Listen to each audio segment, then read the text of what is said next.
Подготовката за бъдни вечер започва още от ранни зори. Деца, снахи! Време е за празника! Бързо идвайте да приготвим вечерята! В българския дом цари оживление. Всеки знае своята роля. Ето брашното. Ето водата. Бабо, заповедай ситото.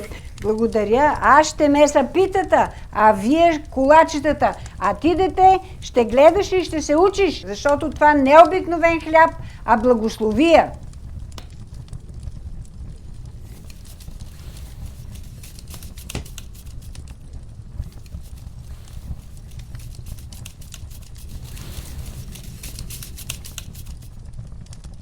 Основната пита е голяма и богато украсена, за здраве, плодородие и берекет.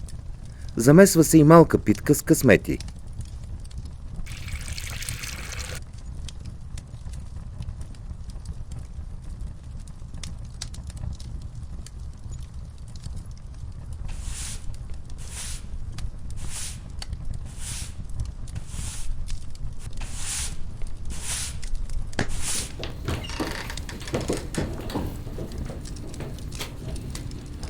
Паричката е за богатство. Боба за берекет. А дренчето за здраве.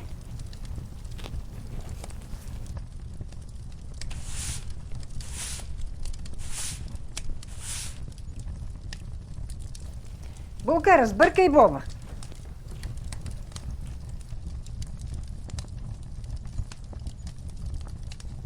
Замесват се и се лепят колачетата, обредните кравайчета, с които ще бъдат дарени коледарите.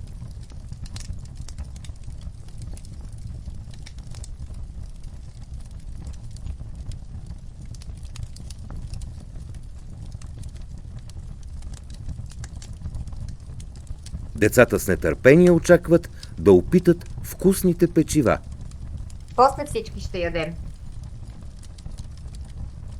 На бъдни вечер в българския дом влиза бъдникът. Свещеното дърво, което ще гори цяла нощ. Славите ли млада Бога? Славим го! Аз в къщи, Бог с мене.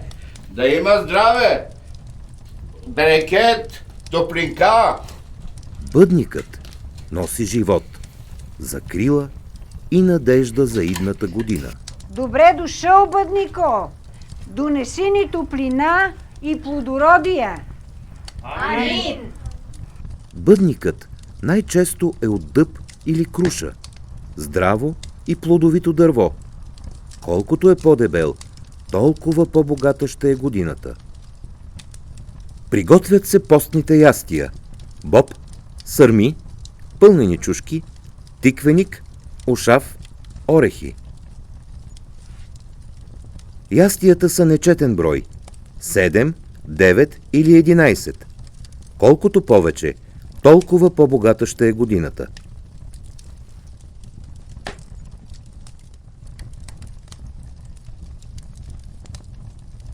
Защо слагаме масло, тъмян и восък? Маслото е за мекота и благоденствие, тъмяна е да прогоним злото, а восъка е за светлина в дома. Когато бъдникът се запали, огънят не трябва да изгасва до сутринта.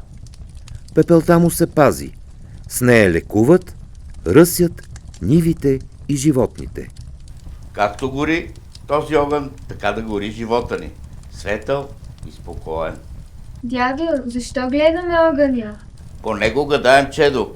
Колкото са повече искрите, толкова по-богат берекет. Хайде всички на трапезата! Докато бъдникът гори, семейството вярва, че домът е защитен, а идната година благословена. Да е чист дома ни, да няма зло. Хайде, деца, да благодарим на Бога за хляба, за къщата, за това, че всички сме заедно. Когато небето се смрачи и първата звезда изгрее, настъпва най-святият миг на бъдни вечер. празничната вечеря. Тя събира живите и невидимите, миналото и бъдещето на рода. На трапезата има само постни ястия, защото чистото тяло и чистата душа посрещат Рождество. Колкото високо я вдигам, толкова високо да расте доброто ни. Обредната пита се разчупва от най-възрастния, защото мъдростта води рода. Първото парче е за Богородица.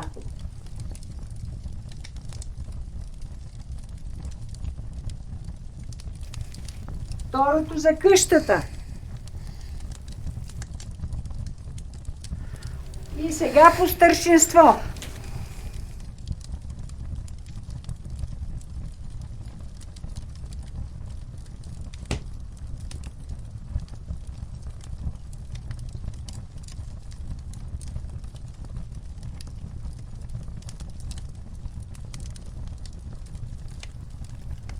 Софрата не се вдига. Храната остава, за да дойдат душите на предците и да благословят дома. Късметите в питата предсказват каква ще е годината – здрава, плодородна или богата. Дано да ми се падне паричката.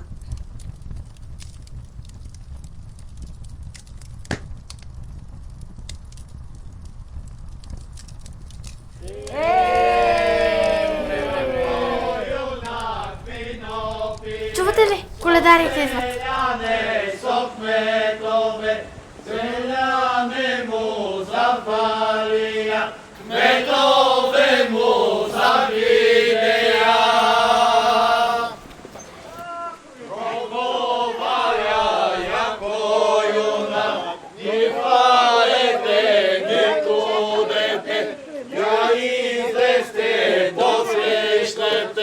Добри гости, коледари,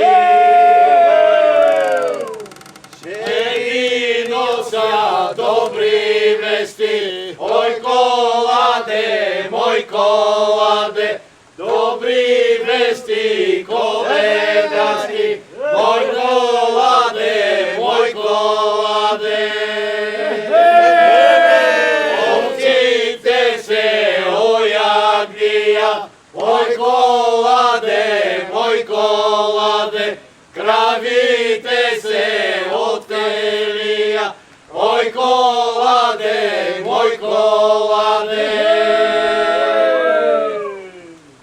колко звезди на небето, мой коладе, толко здраве в тая къща, мой коладе.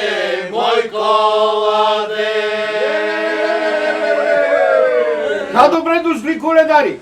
Добре заварили, домакине! Добре заварили! Снахи, да почерпим коледарите.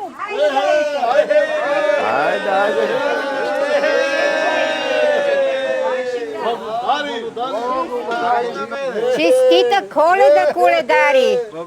Ето ви по едно колаче! Да сте ми живи и здрави, кмете!